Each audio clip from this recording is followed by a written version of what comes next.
Welcome to সহজ school 02। গতবারের মতো নতুন আরেকটি ক্লাস নিয়ে হাজির হয়েছি। আজকে আমরা নতুন অধ্যায় অর্থাৎ 13 অধ্যায় জরুরি পরিস্থিতি মোকাবেলা এই অধ্যায় নিয়ে আলোচনা করব। তো দেখি প্রথমে 1 নম্বর কি বলা হয়েছে, অগ্নিকাণ্ড। অর্থাৎ অগ্নি মানে হচ্ছে আগুন, আর এখানে অগ্নিকাণ্ড বলতে বোঝাচ্ছে যে আগুনের যে কাণ্ড সেটা হচ্ছে যে অগ্নিকাণ্ড।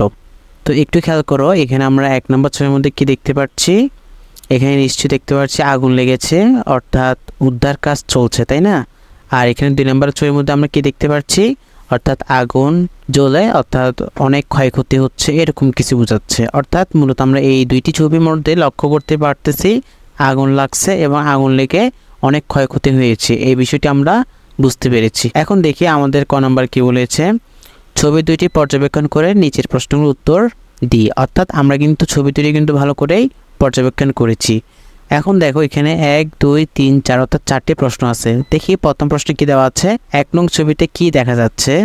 তারপর 2 নম্বর দেখো ফায়ার ব্রিগেডের লোকজন কি করছে। ফায়ার ব্রিগেড মানে কারা জানো? ওই যে এরা যারা এই যে উদ্ধার করছে অর্থাৎ পানি দিচ্ছে অর্থাৎ মানুষকে উদ্ধার করছে, এর হচ্ছে কি এই যে দেখো ফায়ার ব্রিগেড।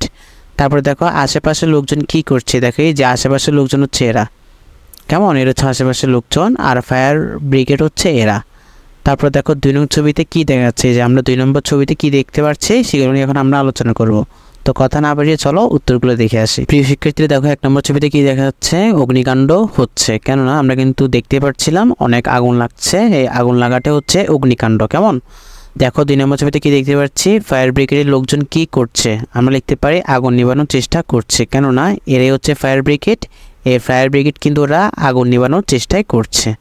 তারপরে দেখো 3 নম্বর ছবির মধ্যে কি দেখতে পাচ্ছি, আশেপাশের লোকজন কি করছে, আহত লোকদের সাহায্য করছে। এই যে আশেপাশের লোক হচ্ছে এরা কিন্তু কি করছে, দেখো এই যে বৃদ্ধ লোককে সাহায্য করছে, অর্থাৎ এরা আহত, তো সেই জন্য এদেরকে কি করছে, সাহায্য করছে।